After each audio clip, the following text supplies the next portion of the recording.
I'm Nicholas Miller. I'm 35 years old, and my own family told me I was no longer welcome in their lives, just days before my brother's wedding. Before I tell you how I ended up hosting that very same wedding at my own private island resort, let me know where you're watching from in the comments below. It's always amazing to see how far these stories can travel. It all started with a phone call, a call that should have never happened.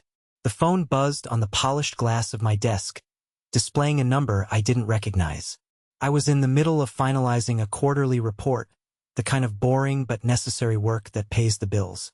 I almost let it go to voicemail, but something, a flicker of intuition, made me swipe to answer. "Is this Nicholas Miller?" a woman's voice asked. It was professional, crisp, but with an undercurrent of discomfort. "This is he," I replied, leaning back in my chair. The skyline of the city sprawled out before me, a testament to years of sleepless nights and relentless work. "Mr. Miller, my name is Laura Vance. I'm the wedding planner for Daniel and Isabella's wedding. My brother, Daniel." A strange mix of warmth and a familiar ache spread through my chest. "Oh, right, Laura. Nice to meet you. Is everything okay with the arrangements?" There was a pause, a silence just long enough to feel heavy. "Well, that's actually why I'm calling," she said, her professional tone wavering slightly. "There's been a change in the guest list. I'm calling on behalf of your parents, Richard and Eleanor Miller." I sat up straighter. My stomach tightened. "A change? What kind of change?" She took a breath, and I could hear the faint sound of shuffling papers. She was reading from a script. "They've requested that your invitation be formally rescinded." The words hung in the air, cold and sharp. Rescinded. Such a formal, brutal word. Felt like a slap in the face. I didn't say anything. I just waited. "Mr. Miller? Are you still there?" "I'm here," I said, my own voice sounding distant to my ears. "That's fine." Another pause. She was clearly thrown by my calm response. "Oh, okay. Well?" She hesitated, then seemed to feel the need to complete her task. They wanted me to pass along a message. They said," I could almost hear her cringe through the phone. "They said what, Laura?" "They said, and these are their words, he's not family anymore and isn't needed at this celebration." Not family anymore. The words echoed in the silent office. For years, I had felt like an outsider, a ghost at their family gatherings, but to have it declared so clinically by a stranger, it was a new level of cruel. But instead of the rage or the heartbreak I might have expected, a different feeling washed over me. It was a cold, quiet clarity. The end of a long, exhausting fight I hadn't even realized I was still trying to win. And then, I did something that completely baffled Laura Vance. I smiled. "Laura," I said, my voice perfectly level. "Just to confirm, the venue is still the Ocean Vista Grand Resort, correct?" Yes, that's right," she stammered. "It's a beautiful venue. Their top-tier package." "I know it is," I said softly. "I know it very well." I looked at the clock on my wall. It was 2:15 p.m. "Thank you for letting me know, Laura. You've been very professional." I ended the call before she could respond. The silence returned, but now it felt different. It was charged. The fight was over. The game had changed, and they had no idea they had just handed me all the pieces. I swiveled my chair to face the window, looking down at the city I had, in many ways, conquered. "Okay," I whispered to the empty room. "Let the show begin." But to understand how we got here, we need to go back a few weeks to the day it all started. The day the invitation arrived. It arrived on a Tuesday. Tucked between a stack of financial reports and a marketing proposal was a thick, cream-colored envelope. The cardstock was heavy, expensive. My name, Nicholas Miller, was written across the front in elegant, flowing calligraphy. It felt foreign in my hands, a relic from a life I rarely intersected with anymore. Inside, the invitation was everything you'd expect. A picture of my brother, Daniel, and his fiancée, Isabella, smiling their perfect, polished smiles. The date, the time, and the place, the Ocean Vista Grand Resort. a seaside paradise known for its exclusivity and astronomical price tag. I had to admit they had good taste. For a moment, holding that piece of paper, a genuine warmth spread through me. It was more than an invitation. It felt like an olive branch, a sign that maybe, just maybe, things could be different this time. Maybe my success, quiet as I kept it, had finally earned me a real seat at the table. Maybe I wouldn't just be the awkward, black sheep brother they had to tolerate at a family function. Fueled by this flicker of hope, I did something I hadn't done in months. I picked up the phone and called my mother. She answered on the third ring. "Hello. Hi, Mom. It's Nicholas." "Oh, Nicholas," she said. The immediate drop in her tone was like a physical blow. The warmth in her voice, which I'd heard her use with Daniel just a week prior, vanished. Is something wrong? That was always the assumption. If I was calling, something must be wrong. "No, Mom, nothing's wrong," I said, forcing a cheerful tone. "I just got the invitation. It's beautiful. I'm so happy for Daniel and Isabella." "Oh yes, it is lovely, isn't it?" Isabella's family has been a tremendous help with the planning. Her father is a partner at a very prestigious law firm, you know. Of course, he was. The comparison was immediate and unspoken. Daniel worked at a respectable, if unremarkable, law firm. I, on the other hand, was the family's resident cautionary tale. The one who had dropped out of a promising corporate track a decade ago to pursue a silly little tech idea. "That's great," I said, my own cheerfulness starting to feel like a costume. "I was just calling to congratulate you all. It must be a very exciting time." "It is," she said, a sigh escaping her lips. "And a very expensive one. Your father is quite stressed. We just want everything to be perfect for Daniel. He deserves it.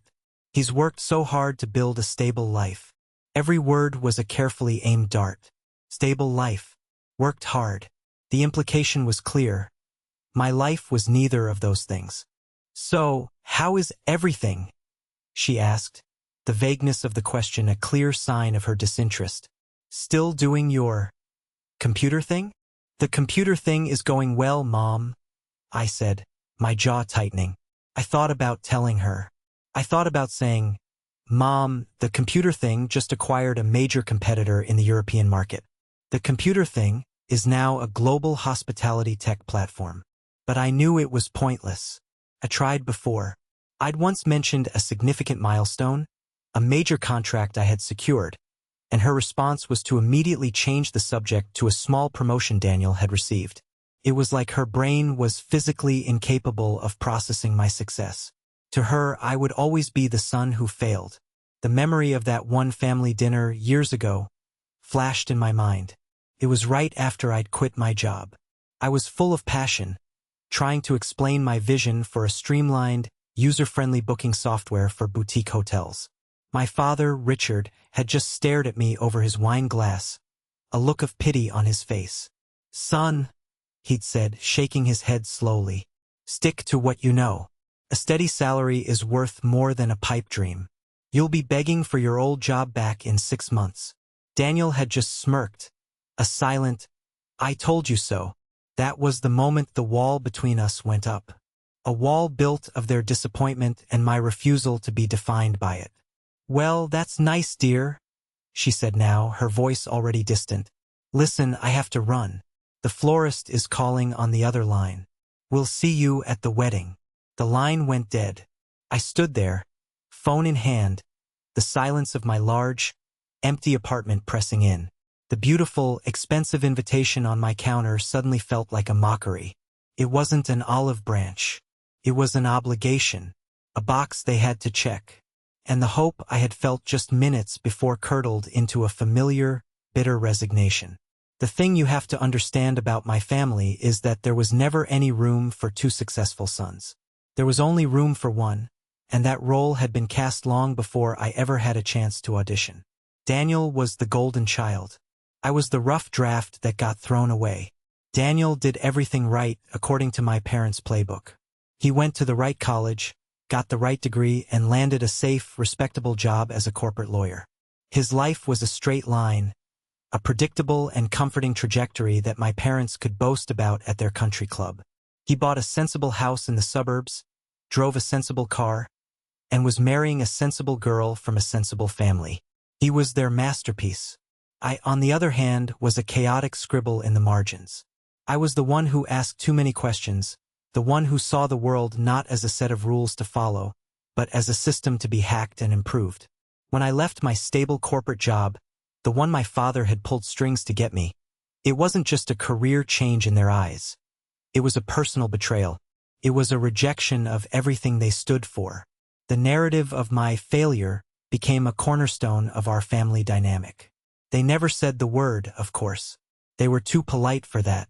But it was in every condescending question, every pitying glance, every conversation that was quickly steered away from my life and back to Daniel's latest achievement. His small promotion was celebrated with a lavish dinner. My company's first profitable quarter was met with a skeptical, "Oh, is that so?" A few days after the call with my mother, I met up with Ben Carter for a drink. Ben and I had been friends since childhood, or so I thought. He was one of the few people I still occasionally confided in, a holdover from a life before everything changed. We sat in a dimly lit bar, the kind of place we used to frequent before my life became consumed by 16-hour workdays. "So, you're going to the wedding?" he asked, swirling the ice in his whiskey. "Got the invitation," I said with a shrug. "Looks like I made the cut this time." Ben gave a weak smile. "Come on, Nick. It's not like that. Isn't it?" I took a long sip of my beer. "Ben, you've seen it. You've been there. Remember Daniel's college graduation party? My parents spent 20 minutes giving a toast about his brilliant future.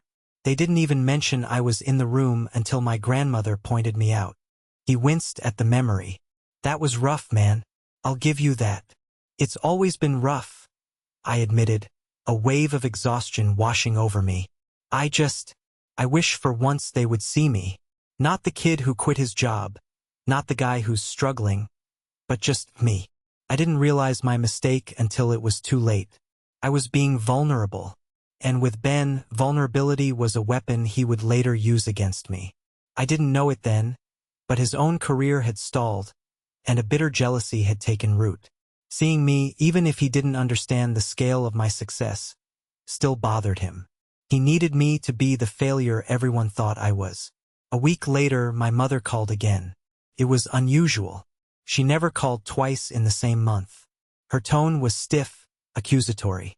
"Nicholas, I had a chat with Ben Carter's mother," she began, dispensing with any pleasantries. My blood ran cold.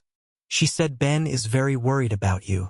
He says you're feeling very resentful about the wedding, that you're struggling financially and feel that Daniel is flaunting his success." I was speechless. Ben had taken my moment of frustration, my cry for simple acceptance, and twisted it into a caricature of petty jealousy. He had fed it to his mother, who had then dutifully delivered the poisoned narrative to mine. He had validated their story. He confirmed their worst assumptions about me. "Mom, that's not what I said." I started, but I knew it was hopeless. The jury was already in. The verdict had been delivered years ago. "We just don't want any drama at the wedding, Nicholas," she said, her voice dripping with disappointment. "This is Daniel's day.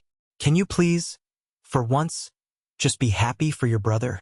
She hung up before I could answer. I stared at the wall, the betrayal from Ben overshadowed by the deeper, older wound from my own family. They didn't even give me the benefit of the doubt. They heard a piece of gossip that confirmed their bias, and they accepted it as gospel. That was the moment I knew. The invitation wasn't an obligation. It was a potential liability. In their eyes, I was a bomb waiting to go off, and my presence at the perfect wedding for their perfect son was a risk they were already beginning to regret. The final nail in the coffin came not from my parents, but from my Aunt Carol. Aunt Carol is my mother's younger sister. She's one of those women who thrives on drama, a connoisseur of conflict. She masks her meddling with a thick veneer of syrupy sweet concern.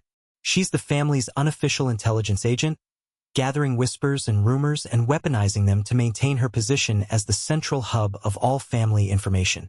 She called me the day after my mother's accusatory conversation. "Nikki, darling," she cooed into the phone. Her use of my childhood nickname always set my teeth on edge. "I just heard you were feeling a little down about the wedding. Your mother is so worried." "I'm fine, Aunt Carol," I said, my voice flat. I was done playing the game. "Oh, don't be like that, sweetie," she purred. "It's perfectly natural to feel a little envious. Daniel has always had things a bit easier, hasn't he? It's not fair." I've always said that. It was a classic Carol maneuver. Feign solidarity to encourage confidence. She was fishing. "There's nothing to be envious of," I said. "I'm happy for him." "Of course you are, of course," she said, not believing a word of it. "But this wedding, it's so extravagant. And with your business being so unpredictable, I can see how it would be difficult to watch. It must remind you of what you gave up. That big corporate job. You could have had all this, you know?" The condescension was suffocating. She was painting a picture of me as a tragic figure, consumed by regret and jealousy. And I knew, with absolute certainty, that this was the same picture she was painting for my parents. She was watering the seeds of doubt they already had, nurturing their narrative that I was a ticking time bomb of resentment. "My business is just fine, Aunt Carol," I said, a dangerous edge creeping into my voice. "You don't need to worry about me." "Oh, I know, dear. You're a fighter," she said. The words meant to sound like a compliment but landing like an insult. "You always have been. That's why we're all just a bit concerned you might say something. At the wedding, you know how you get when you feel cornered." That was it. That was the masterstroke. She wasn't just suggesting I was jealous. She was suggesting I was unstable. A threat to the perfect, pristine image of their perfect family event. She was giving my parents a reason, an excuse to take the final step. "I have to go, Aunt Carol," I said, my patience completely gone. "Of course, darling. Just know we all love you," she said. The lie was so blatant it was almost funny. I hung up the phone and felt a strange sense of calm. The board was set. All the pieces were in motion. Ben's betrayal had provided the evidence. Aunt Carol's meddling had provided the motive. It was no longer a question of if they would cut me out, but when. And that brings us back to today. Back to my office, the city lights beginning to twinkle in the twilight. Back to the moment after Laura Vance, the wedding planner, delivered the final, fatal blow. He's not family anymore. For years, I had absorbed their judgment. I had swallowed their pity. I had endured their condescension. I had let them write my story, casting me as the failure, the disappointment, the cautionary tale. And I had done it all in the faint, foolish hope that one day, they would finally see the truth. But sitting there, in the silence, I realized the truth didn't matter to them. The only thing that mattered was their story. And I decided, right then and there, that it was time to write a new one. An ending they would never see coming. My story. The smile on my face faded, replaced by a mask of cold resolve. The emotional part of the equation was over. The hurt, the shock, the sting of betrayal. I compartmentalized it, locked it away in a steel box in the back of my mind. This was no longer a family matter. This was a business transaction. And in business, I never lose. I pressed the intercom button on my desk. "Chloe, could you come in here, please?" A moment later, the door opened and my executive assistant, Chloe Evans, walked in. Chloe had been with me for 5 years, since the days when our headquarters was a cramped office above a laundromat. She was sharp, fiercely loyal, and one of the only people on the planet who knew the full scope of my operations. She had seen me at my most stressed, my most exhausted, but she had never seen me like this. She stopped short when she saw my face. "Nick, is everything all right?" "Everything is perfect," I said, my voice devoid of warmth. "I have a job for you. I need you to get Jessica Chin on the line. And then, I need you to conference in the general manager of the Ocean Vista Grand Resort. His name is Abernathy. Michael Abernathy." Chloe's eyebrows shot up. Jessica was our top corporate lawyer, the one we brought in for major acquisitions and hostile takeovers. Mr. Abernathy was the highly respected manager of our flagship property. Whatever this was, it was big.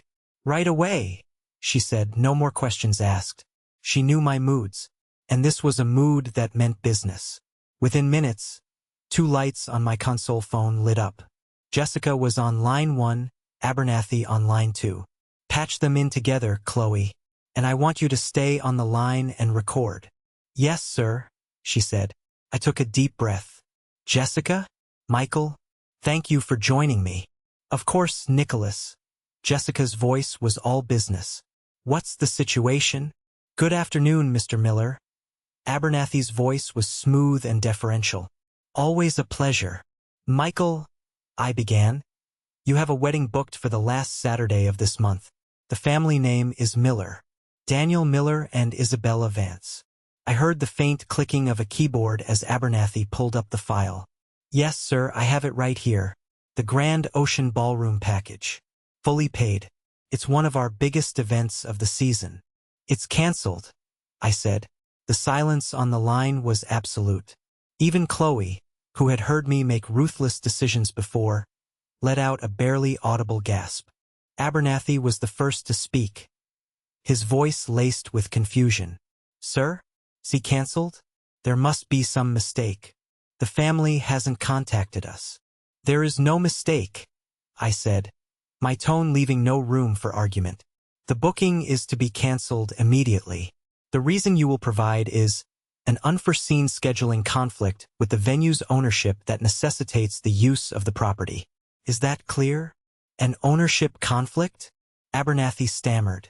But, sir, you are the owner. Precisely, I said. Jessica, are you hearing this? Loud and clear, Nicholas? She replied, the understanding dawning in her voice. You're exercising your executive prerogative. I am. I want a full and immediate refund of their deposit processed. Not just the deposit, everything they've paid to date. And I want you to add a $10,000 inconvenience fee as a gesture of goodwill from the management. The word management dripped with irony. I want the cancellation notice and the wire transfer confirmation sent to the primary contact email on that file within the hour. Nicholas, if I may, Jessica interjected, her lawyerly caution kicking in. This is highly unusual.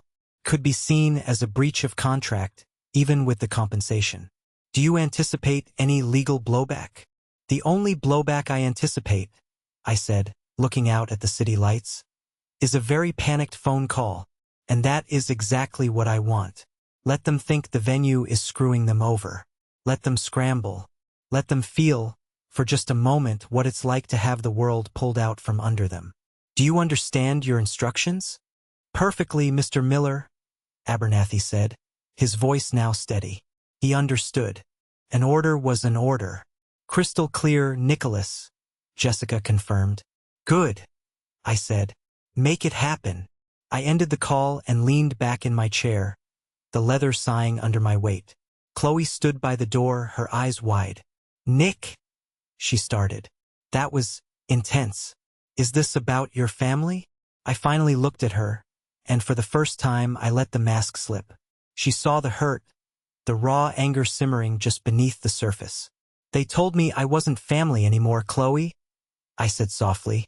They're about to find out just how wrong they are. The email landed in Daniel's inbox at 5:47 p.m. I can picture the scene perfectly. He and Isabella would have been at my parents' house, probably finalizing some last-minute detail for the wedding. The seating chart, the flavor of the ridiculously overpriced cake. My mother, Eleanor, would be fluttering around them, micromanaging every decision. My father, Richard, would be sitting in his worn leather armchair, pretending to read the newspaper but listening to every word, a proud, self-satisfied smile on his face. The subject line would have been stark and professional. Urgent notification regarding your event booking at the Ocean Vista Grand Resort. Daniel, ever the efficient lawyer, probably opened it immediately, expecting a confirmation or a minor query. Instead, he got a corporate-lace dagger to the heart of his perfect wedding plans. Dear Mr. Miller and Ms. Vance, we are writing to inform you of an unforeseen and unavoidable scheduling conflict concerning the ownership of the Ocean Vista Grand Resort. This conflict necessitates the full and exclusive use of the property on the date of your scheduled event. Therefore, with our deepest regrets, we must inform you that we are unable to host your wedding on the planned date. This decision is final and comes directly from the executive board of the Ocean Vista Hospitality Group. Please be assured that a full refund of all payments made to date, in the amount of $75,000, has already been processed. Furthermore, as a gesture of our profound apology for this disruption, we have included an additional $10,000 compensation for any inconvenience this may cause. A confirmation of the wire transfer is attached. We understand this news is deeply distressing and wish you the best in securing an alternative venue. Sincerely, Ocean Vista Management. For a few seconds, there would have been silence as Daniel's brain tried to process the words. Cancelled. Unavoidable. Ownership conflict. Final. Then the implosion. What? The word would have been a strangled gasp. No. No, no, no. Isabella would have rushed to his side, reading the email over his shoulder. Her hand would fly to her mouth, her eyes wide with disbelief and horror. They can't do this. We have a contract. My mother would have been the next to react, her voice rising in panic. Daniel, what is it? What's wrong? He would have just shoved the phone into her hands, unable to speak. My father would have put down his paper, his brow furrowed. What's all this nonsense? And then chaos. Cancelled? My mother would shriek, the word echoing through the perfectly decorated living room. What do they mean, cancelled? Richard, do something. My father, after reading the email, would turn a shade of purple I knew all too well. It was his go-to color for impotent rage. This is unacceptable. An outrage. Who do these people think they are? I'll sue them. I'll sue the entire hotel chain. Daniel, finding his voice, would already be dialing his phone. His face a thunderous mask. I'm calling that planner. Laura, this has to be her fault. She messed something up. She must have. It's a classic trait of my family. When faced with a problem, the first step is never to understand it, but to assign blame. It couldn't possibly be a random, impersonal corporate decision. No, someone had to be at fault. Someone had to pay. And Laura Vance, the intermediary, was the easiest target. I can just hear the conversation, Daniel's voice shaking with fury, as he yelled into the phone at a completely bewildered Laura. Isabella would be crying in the background, her dream wedding dissolving into a nightmare. My mother would be pacing, wringing her hands and muttering about how this would be the talk of the town. A complete and utter humiliation. My father would be blustering about lawyers and contracts, threatening to ruin this tin pot resort for their insolence. This has to be some kind of sick joke, Daniel would say, his voice cracking, and in a moment of bitter, unintentional irony, he would probably add something like, "It's like we're cursed. I bet it's Nicholas. I bet his bad luck is somehow rubbing off on us, even from a distance." From my office, miles away, I watched the sun dip below the horizon. My phone remained silent. I had lit the fuse. Now all I had to do was wait for the explosion to reach me. And I knew it wouldn't be long. They were angry, they were panicked, and they were looking for a scapegoat. And sooner or later, their frantic search for answers would lead them, inadvertently, right to my door. My phone finally rang an hour later. It was Laura Vance, the wedding planner. Her voice was frayed, trembling on the edge of hysteria. "Mr. Miller? Nicholas? I am so sorry to bother you. I am in a desperate situation, and I don't know who else to call." I kept my tone calm and neutral. "Laura, what's the problem?" "The problem?" She almost laughed, a broken, frantic sound. "The problem is that the Ocean Vista Grand Resort just canceled your brother's wedding, 3 weeks before the date. I have your entire family on the other line screaming at me, threatening lawsuits, blaming me for everything. They're convinced I messed up the booking." "And did you?" I asked simply. "No, of course not. The contract was ironclad. Everything was confirmed and paid for. This came out of nowhere. The email they sent, it mentioned a conflict with the ownership. It makes no sense. I've never heard of anything like this happening in my entire career." She took a shaky breath. Look, I know this is a long shot, and given the conversation we had earlier, I have no right to ask. But your family won't listen to me. They think I'm lying. I was hoping, maybe you could talk to them? Maybe as a family member you could, I don't know, reason with them? It was perfect. She was leading them right into the trap without even knowing it. I'm not sure what good I can do, Laura, I said, feigning reluctance. As you pointed out, they don't exactly consider me family at the moment. Please, Nicholas, she begged. I'm at my wit's end. My reputation is on the line here. If you could just join a conference call just for a few minutes, just to help them understand that this isn't my fault. I would be forever in your debt. I let the silence hang for a moment, making her wait. All right, Laura, for you. Patch me in. The line clicked, and I was suddenly thrown into a cacophony of angry, overlapping voices. Complete incompetence. We paid you a fortune. That was my father. My one perfect day is ruined. That was Isabella, sobbing. But one voice cut through the noise, sharp and venomous. My brother, Daniel. There you are. Took you long enough to find him, Daniel snarled, assuming Laura had been searching for me. What do you want, Nicholas? Come to gloat. The line fell silent. My other family members were clearly shocked that I was on the call. Hello, Daniel, I said calmly. Don't you, hello, Daniel me? He shot back, his voice dripping with contempt. I know this is you. This has your name written all over it. You couldn't stand to see me happy. Could you? You couldn't stand that my life was working out while yours is a complete mess. So you did something. You called the hotel, you probably lied, said something to get them to cancel. You sabotaged my wedding because you're a jealous, pathetic failure. The accusation was so vile, so far from the truth, that it was almost breathtaking. Years of simmering resentment, of perceived slights, of his own deep-seated insecurity, all came pouring out in that single hateful tirade. My father chimed in, his voice a low growl. Is this true, Nicholas? Did you do this? Instead of answering, I turned my attention back to the planner. Laura, I said, my voice steady, a rock in their ocean of chaos. Are you still there? Why, yes, she stammered, clearly horrified by the family drama she had been dragged into. Laura, you mentioned the cancellation was due to a conflict with the venue's ownership, I said, my words deliberate and clear. Is that correct? Yes, that's what the email said. And does it happen to name the ownership group? Let me see. I heard her rustling papers again.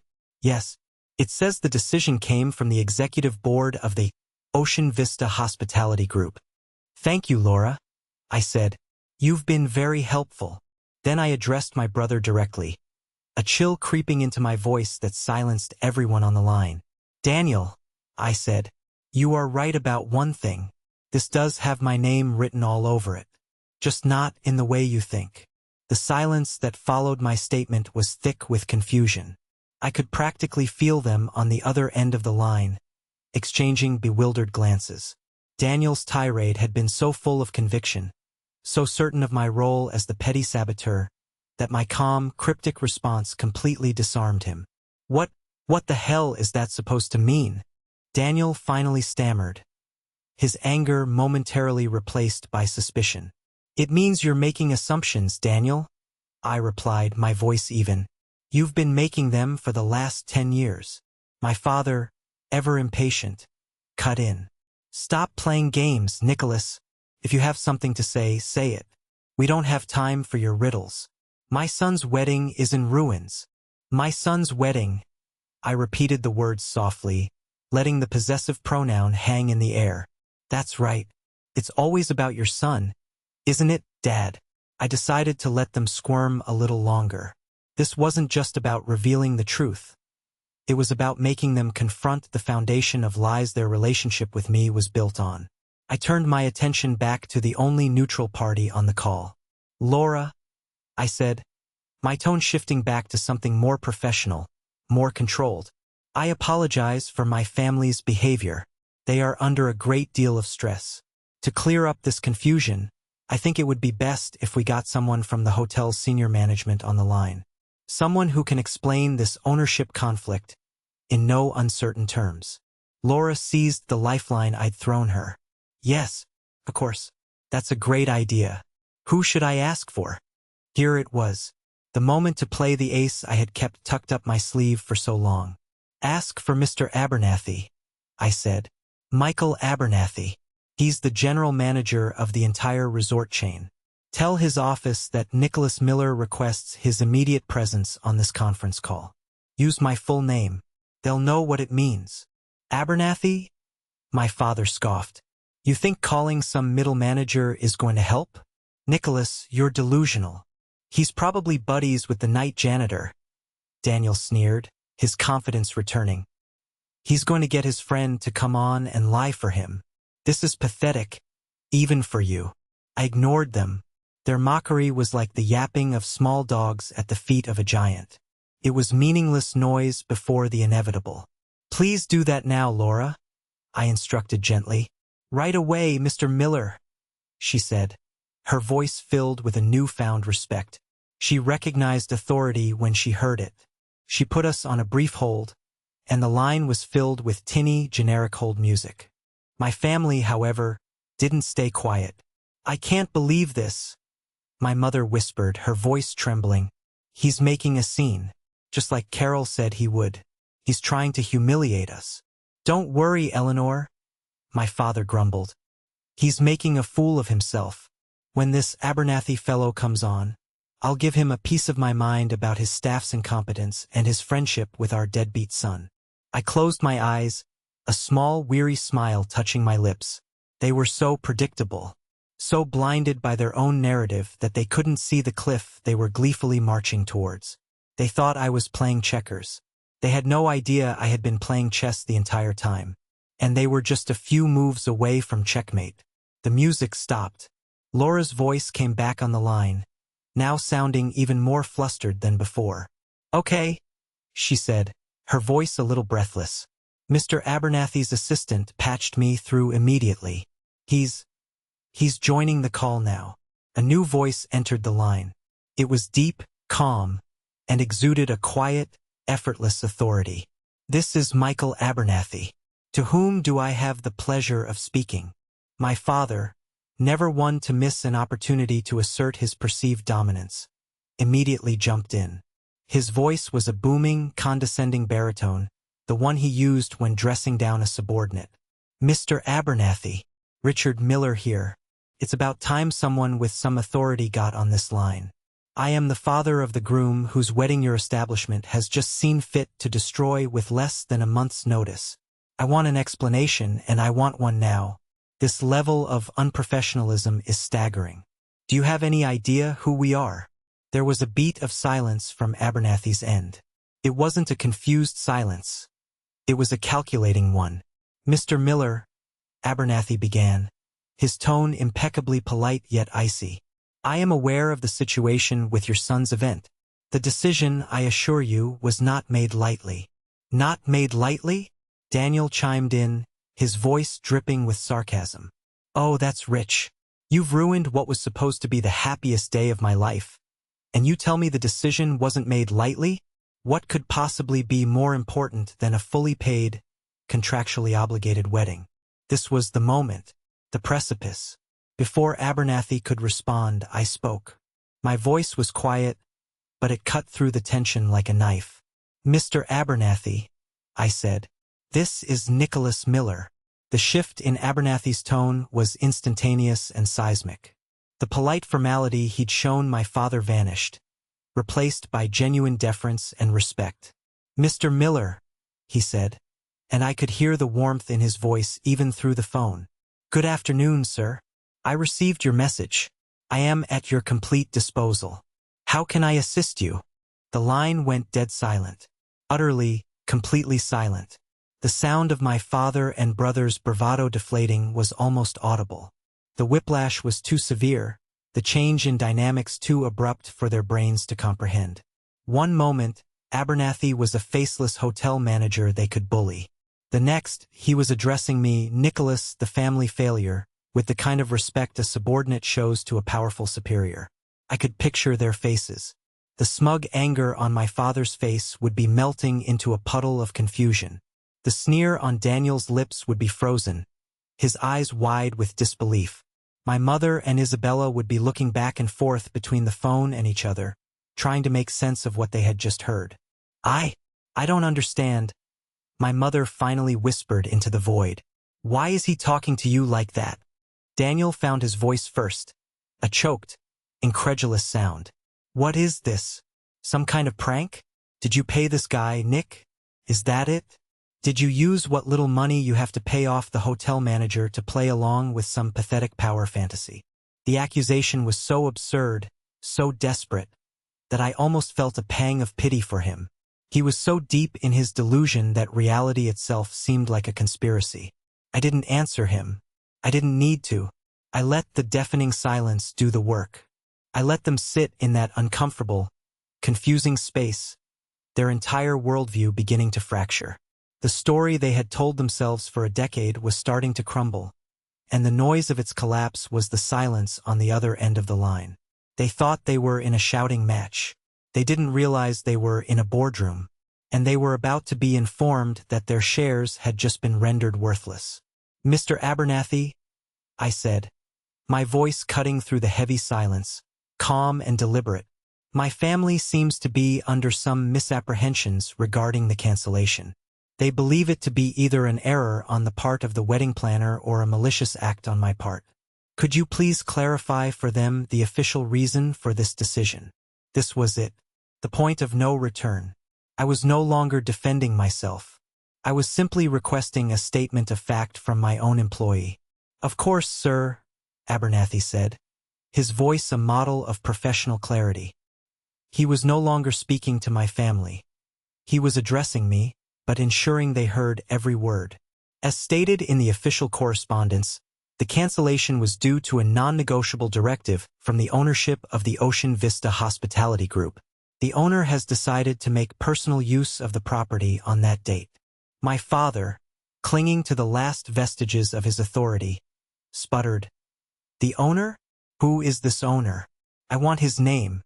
I'll call him myself." Abernathy's voice became tinged with a slight, almost imperceptible amusement. "Sir, with all due respect, I don't think that will be necessary." "And why not?" Richard demanded. I decided to end the suspense. "Mr. Abernathy," I interjected smoothly, "for the sake of absolute clarity, could you please confirm for everyone on this call the name of the sole proprietor and owner of the Ocean Vista Hospitality Group?" The silence stretched for a heartbeat.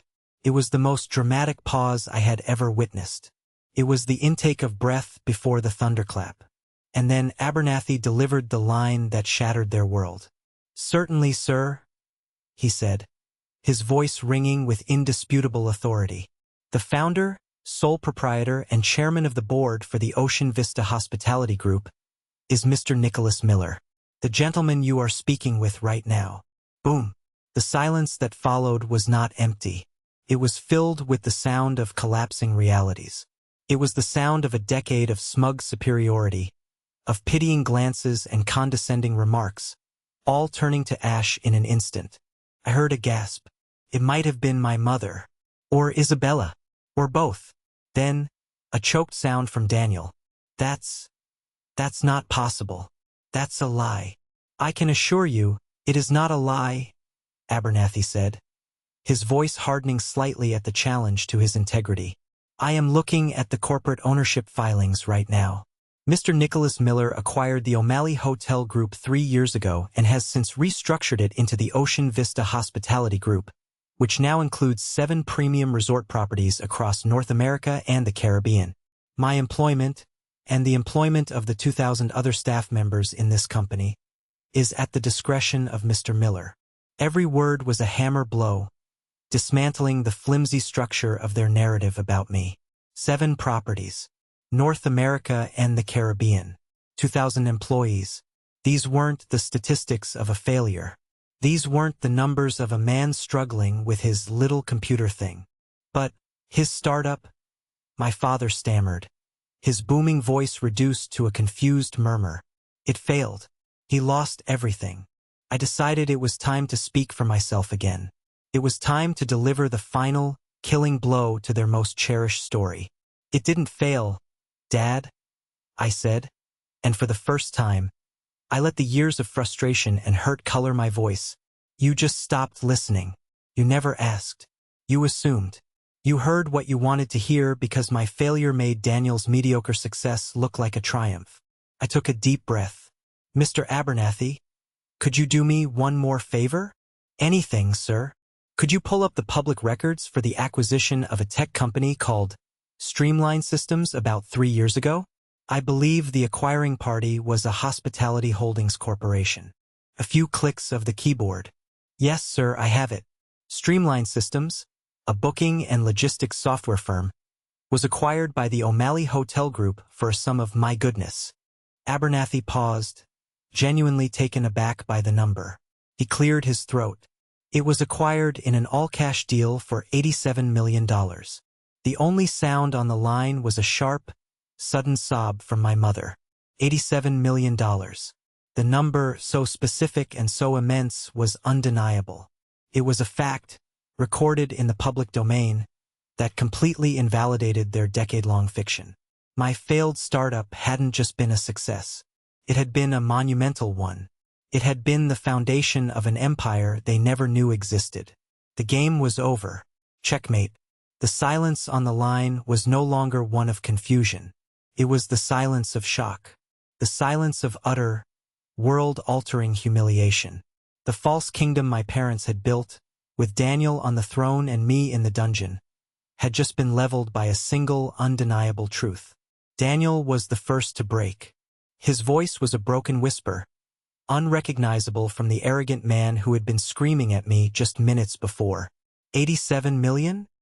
He said the number as if it were a foreign word, as if he couldn't form his mouth around it correctly.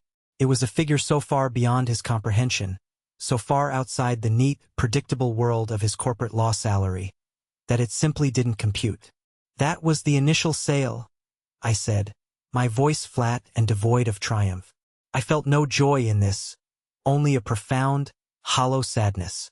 The subsequent investments in real estate and hospitality have done well. Why? My mother finally choked out, her voice thick with tears. Nicholas, why didn't you tell us? The question was so utterly, breathtakingly ironic that a bitter laugh almost escaped me. Tell you? I asked, my voice dangerously quiet. Mom, I tried to tell you for years. I tried to tell you about the first big contract. I tried to tell you when we expanded to 5 employees. I tried to tell you when we finally became profitable. Do you remember what you said the last time I tried to share good news? You said, "That's nice, dear," and then immediately started talking about the new set of golf clubs Daniel had bought.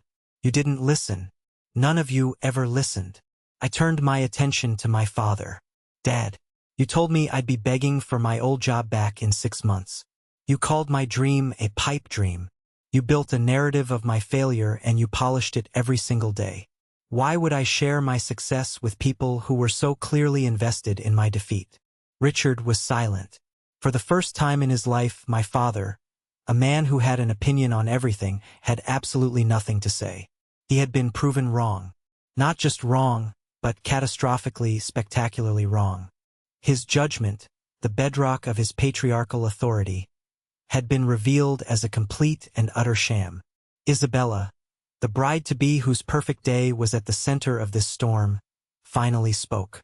Her voice was small but clear. So, you canceled our wedding? Just to get back at them? It was a fair question. From her perspective, this was an act of colossal, vengeful spite. No, Isabella, I said, and my voice softened slightly. She was, for the most part, an innocent bystander in this years-long family tragedy. I canceled the wedding because my family, the people who were supposed to love and support me, informed me through a stranger that I was no longer a part of their lives. They disowned me. They declared me not family. What would you have me do? Send a fruit basket? I paused, letting the weight of my words sink in. The cancellation wasn't the revenge. It was a consequence. An action has a reaction. They made a business decision to cut me out of their lives. I made a business decision regarding my property. The fact that those two things collided so spectacularly is a result of their own ignorance. Mr. Miller, Abernathy's voice cut in gently, sensing the raw emotion of the moment. Do you have any further instructions for me? He was giving me an out, a way to end the call and let the pieces fall where they may. Yes, Michael, I said, pulling myself back into the role of CEO. Please maintain the cancellation, and thank you for your assistance. You may disconnect. Of course, sir. Have a good day. He clicked off the line, leaving me alone with the wreckage of my family. Nicholas, wait, Daniel pleaded, his voice desperate. Don't hang up, please. What are we supposed to do? Every venue is booked. Isabella's parents. The guests. This is a disaster. An absolute disaster. He was no longer the golden child. He was just a scared man whose perfectly constructed world had been shattered. He was, for the first time, asking me for help. Not as a brother, but as a subordinate asking for a favor from a man who held all the power. And in that moment, I knew this was about more than just a wedding. It was about whether this broken, shattered thing that we called a family could ever be put back together again. The desperation in Daniel's voice was a new sound. I'd heard him be arrogant, dismissive, proud, and angry. I had never, in my entire life, heard him sound weak. He was pleading, and my parents, suddenly finding their voices, quickly joined the chorus. Nicholas, son. My father started, his tone unctuously gentle, a complete 180 from his earlier blustering. Surely we can talk about this. There's been a terrible misunderstanding. A misunderstanding? I repeated, the words tasting like acid. For 10 years? Dad, that's not a misunderstanding. That's a chosen reality. You chose to believe I was a failure because it was easier than admitting your judgment was wrong. We were just worried about you, darling. My mother chimed in, her voice thick with manufactured sympathy. We wanted you to have a secure life, like Daniel. We never meant to hurt you. It was incredible.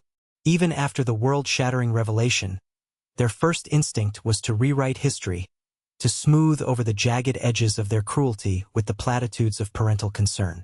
They weren't apologizing for what they did. They were making excuses for it. Stop, I said, and the single word carried so much weight it silenced them all. Just stop. Do you hear yourselves? You're not sorry for how you treated me. You're sorry I turned out to be successful. You're sorry you alienated the son who now, by a twist of fate, holds the fate of your other son's wedding in his hands. This isn't about love. This is about damage control. I could hear their shocked silence. They weren't used to me talking this way. They were used to the quiet, accommodating Nicholas who would just swallow the insult and retreat into himself. That Nicholas was gone. This was never about the money, I continued, my voice gaining strength with every word. I could not care less about the cost of this wedding. This is about respect. It's about being seen as a human being by my own family. It's about not being treated like a stain on your perfect family portrait. I took a deep breath, the words pouring out of me now, a torrent of suppressed pain. You disowned me. You told a stranger I wasn't your family. You did it casually, clinically, because you thought I was insignificant. You thought I had no power, no value, and therefore my feelings didn't matter. That is the core of the issue. Not the venue. Not the money. That. I let my words hang in the air. This was the line in the sand. This was the moment they had to confront the ugliness of their own behavior without excuses or justifications. So no, I said, my voice firm. We are not going to pretend this was a misunderstanding. We are not going to sweep a decade of dismissiveness under the rug because you're in a tight spot. The wedding at the Ocean Vista Grand Resort is canceled, and it will remain canceled. I could hear Isabella let out a soft cry. I felt a pang of sympathy for her, but this was bigger than her wedding day. This was about salvaging what little was left of my own dignity. However, I said, letting a sliver of possibility enter my voice, that doesn't mean we have nothing to talk about. But if we are going to have a conversation, it will be an honest one. For the first time in our lives. And it will be on my terms. I had their complete, undivided attention. For the first time, they weren't just hearing me. They were listening. The silence on the line was different now. It was no longer shocked or confused. It was expectant. I had closed one door firmly in their faces, but I had hinted at opening another. They were waiting, holding their breath, to see what lay behind it. What terms? Daniel asked, his voice cautious. I leaned forward in my chair, the plan that had been forming in the back of my mind now coming into sharp focus. This wasn't about revenge anymore. If it were, I would have just hung up the phone and let them deal with the mess. This was about demonstrating the difference between their kind of power, which was based on exclusion and judgment, and my kind, which was based on capability and choice. The problem, Daniel, is that you tried to have a champagne wedding on a beer budget of respect, I said.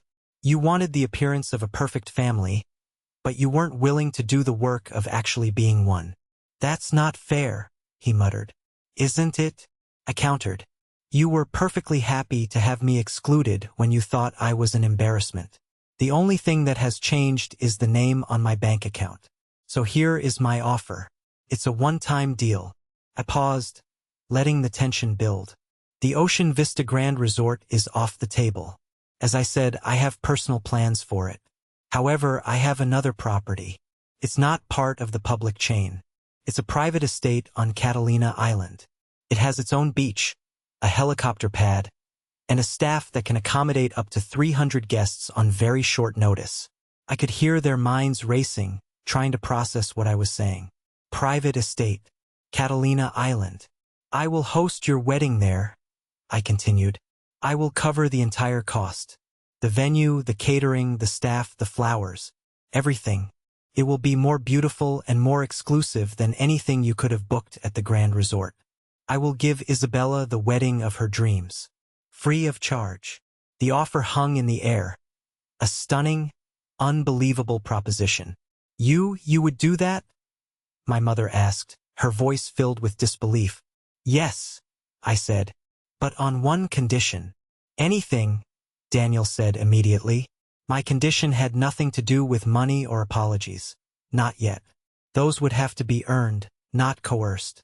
My condition was simpler and, in its own way, much more profound. My invitation is to be reinstated, I said, my voice clear and firm. Not as a begrudging obligation, but as a genuine request.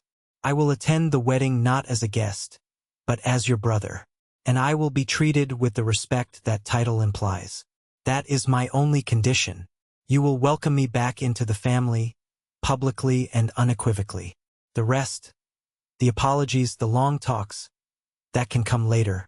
But this is the first step. I leaned back. The ball was in their court.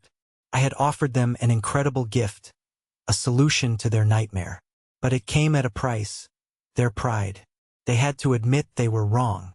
They had to undo the very act that started this entire mess. After a long moment, it was Daniel who spoke, his voice thick with an emotion I couldn't quite place. It sounded like a mixture of shame and relief. Yes, he said softly. Of course, Nick. Please come to my wedding. 2 months later, I stood on a manicured lawn overlooking the Pacific Ocean. The California sun was warm on my face, and a gentle sea breeze rustled the palm trees. A string quartet played softly near a floral arch, and impeccably dressed guests mingled, sipping champagne and admiring the breathtaking view. This was my Catalina estate, a place I usually reserved for corporate retreats or personal escapes. Today, it was the backdrop for my brother's wedding. To say things had been different in the intervening weeks would be an understatement. The family dynamic had been completely upended. The calls from my parents were no longer perfunctory and dismissive. They were hesitant, awkward, filled with a new, unfamiliar deference. They would ask for my opinion on details for the wedding I was hosting, and actually listen to my answers. It was a strange and unsettling reversal of our lifelong roles. Daniel had been the most transformed. He called me a week after our conference call. The conversation was stilted, painful.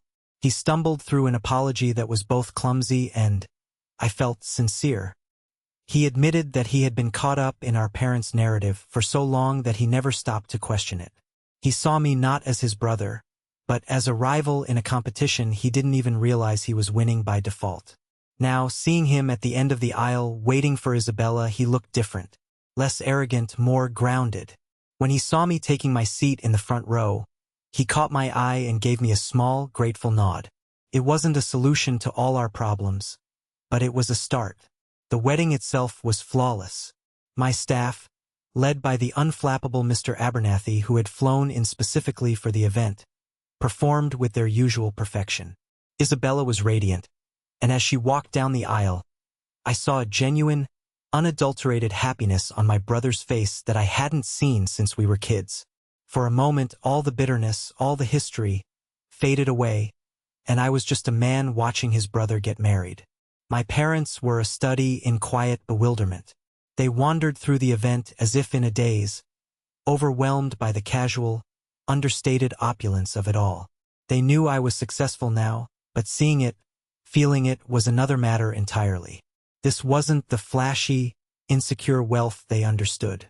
This was a quiet, confident power that left them feeling small and out of their depth. During the reception, as guests danced under a canopy of stars, Isabella found me by the terrace overlooking the ocean. "Nicholas," she said, her wedding dress shimmering in the moonlight. "Isabella, you look beautiful.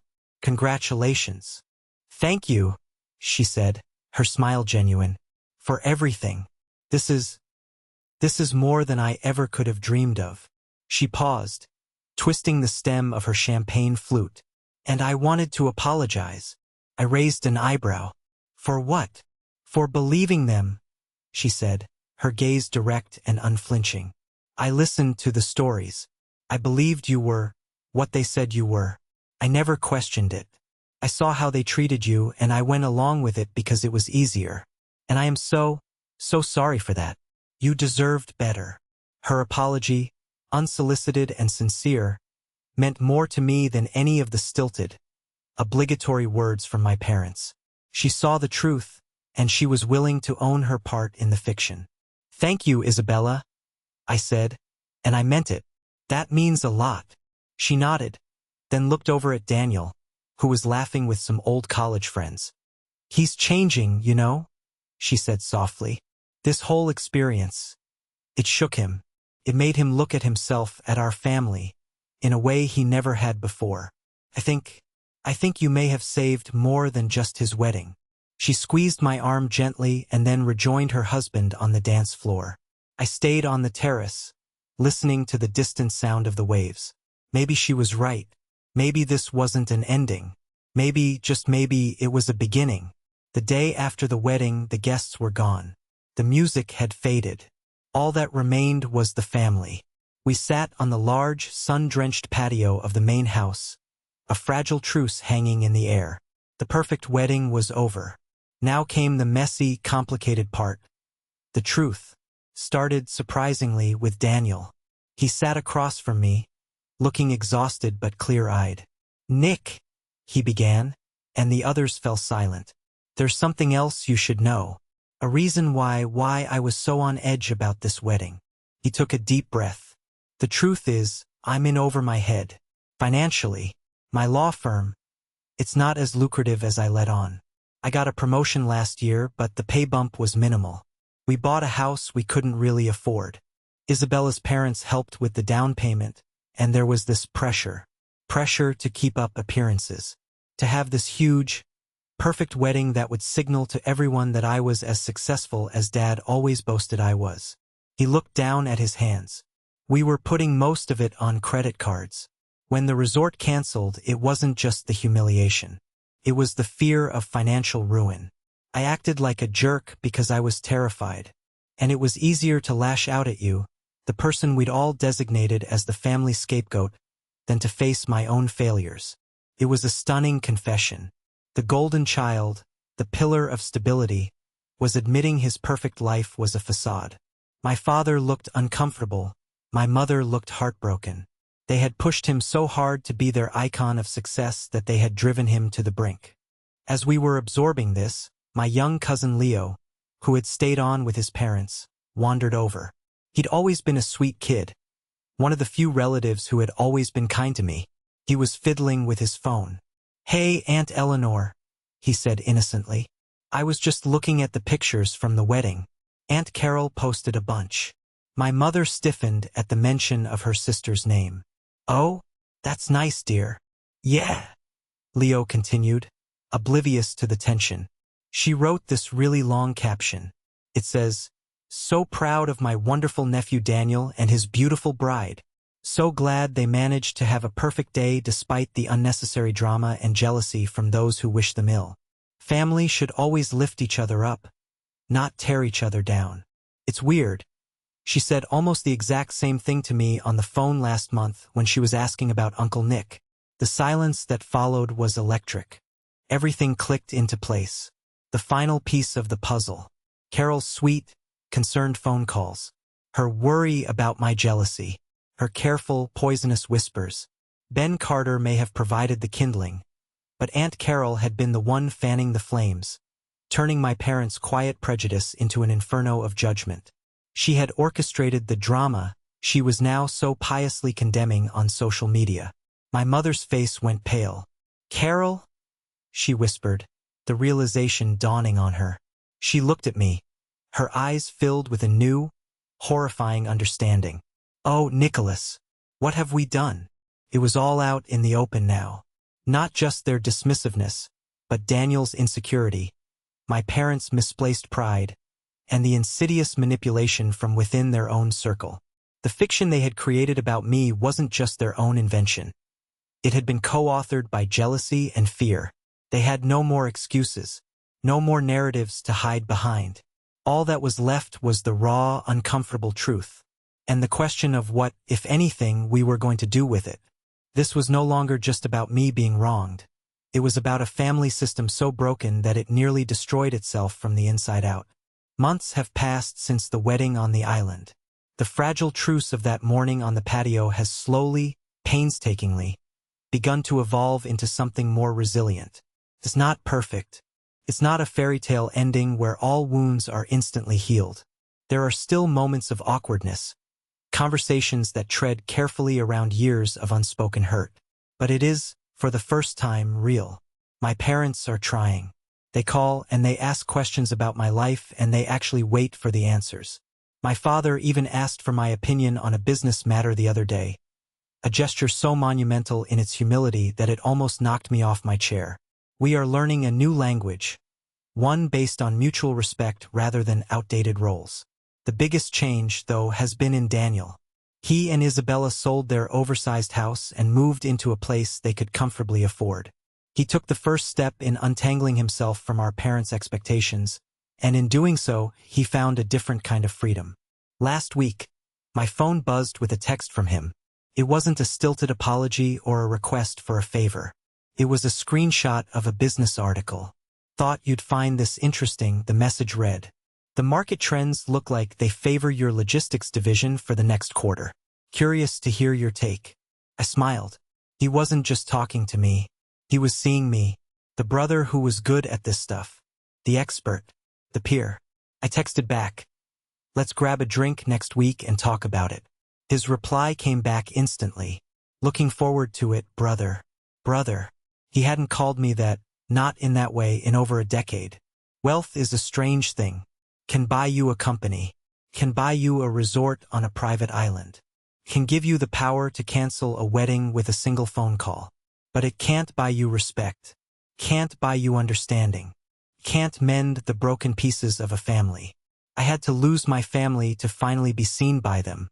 I had to become a villain in their story to give them a chance to write a new one with me. My name is Nicholas Miller, and I learned that sometimes the only way to rebuild a bridge is to be willing to burn it to the ground first. Thank you for listening to my story. I hope it resonated with you in some way. Have you ever been in a situation where you felt completely misjudged by the people who were supposed to know you best? Share your story in the comments below. And if you found value in this, please don't forget to like and subscribe for more content. It really does help.